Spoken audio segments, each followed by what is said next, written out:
I hold live masterclasses where I answer questions for women on the motherhood journey and post clips on this YouTube channel.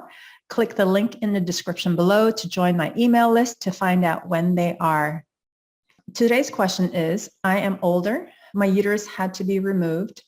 We have been going through this fertility journey for 9 years with one embryo and currently searching for a surrogate. The expense has been tremendous and my husband wants to move on. He went from being the most determined to the least. The stress on the relationship has been tough. Any advice on how to continue manifesting this embryo to a healthy, happy baby and maintaining my marriage? Since this is very specifically stress due to finances, my recommendation is that you and your husband figure out a way to negotiate a situation that is suitable for both of you.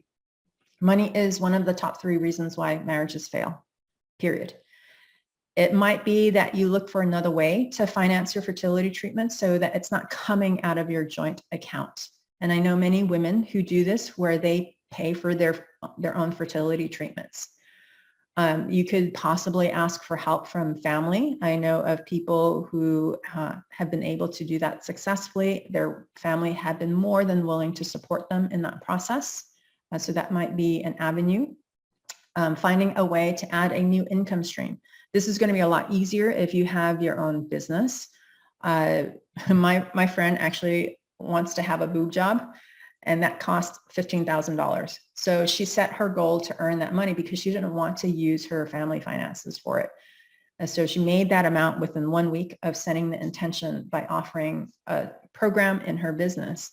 And so if you have your own business, then that's my recommendation, is just, think of a creative way to earn the money that you need to support your the fertility treatments. If you work a corporate job, maybe it's time to ask for a raise. I've also recommended to people to look for a part-time job that may have, because you're using a surrogate, the coverage will be different. So I don't really know how that works, but looking for a part-time job that offers really great health insurance that might cover some of the fertility treatments, and you'll have to look into that. Unless you can come to a mutually satisfying financial agreement, you're going to have to choose, honestly, if your husband or the potential of your embryo is more important. It's really unlikely that you're going to be able to hold the marriage together long enough to manifest your baby without a compromise. He needs to be energetically aligned with the process in order for it to work. You're putting a lot on the line for one embryo that may or may not result in a healthy baby. A surrogate is not a guarantee.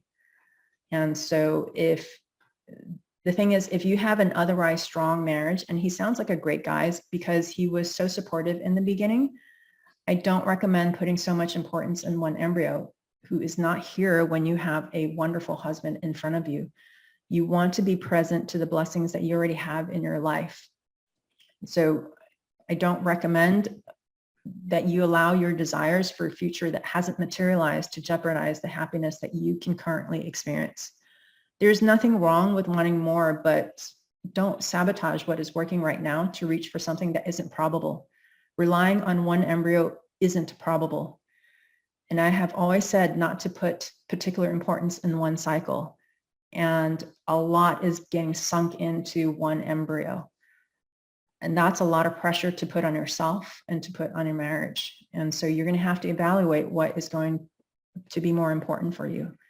Is your husband more important, or the possibility of the embryo? The thing is that whatever you're seeking to feel by having your baby, you can have it now without the baby. The reason why women want to have a baby is to feel a certain way, to have certain experiences. You don't need a baby to feel those emotions. The baby's not going to be your answer, because if you can't generate those feelings yourself right now, you're going to temporarily, when the baby's here, you'll feel better for sure. But then after a while, when the reality of raising a baby sinks in, because it's difficult, you're going to feel the same again. Because when the child reaches a certain age, they may do things that aren't very loving. And so you're going to have to be strong within yourself to be able to withstand that. And so that's part of the inner journey for many of you is to be able to answer the question of, why do I want to have a baby? That answer is the key to your happiness, and you can get that now. Many of you want to feel that feeling of love, giving love, receiving love, feeling that completeness. You can get that now. If you can get that now without the baby, it is much easier for that baby to flow in, because they are not trying to fill a hole within you. And so that's kind of the broader picture of where I really try to direct my clients to, is identifying what is it that you expect and want to feel with your baby, and how are you going to cultivate that right now without the baby having materialized. And so, because when you are able to create that experience for yourself without the baby, you become a magnet to that baby. You are able to attract that baby in.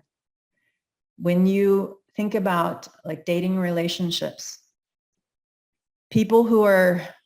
women who are trying to fill a void, loneliness, wanting to feel loved with a relationship, they're usually, well, they are attracting in low frequency partners. They're not able to attract in high frequency partners, just because that's not where they are, because they're trying to fill a gap, a void within themselves.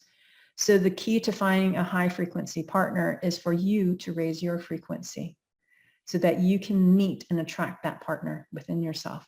It's the same way with the baby. The baby's not going to come down to low frequency state, which is where you are right now because of the discord. You have to raise your frequency high so that it brings back the harmony between you and your husband. And that should be the foundation to your family, because your baby's only going to be with you for X number of years. Let's say it's 18 years, and then it's going to be you and your husband again.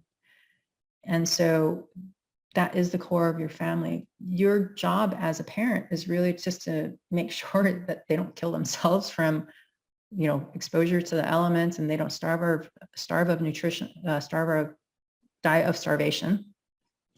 But they are their own being. They have their own desires and wants in their own lives. You can't make your life revolve around them. So you have to create this life that is enjoyable to attract in the baby. Right now, with this woman, there's so much stress, it sounds like, that there's a lot of resistance for even that one embryo to really be successful. And so I really recommend that you step back and spend time in appreciation until you feel like you're stable enough to create some sort of negotiation, some sort of compromise with your husband to figure out a way to finance that surrogate. Because you're talking about a surrogate, you have time to do that. You have time to figure that out, to work on stabilizing your relationship. And so that would be what I would recommend.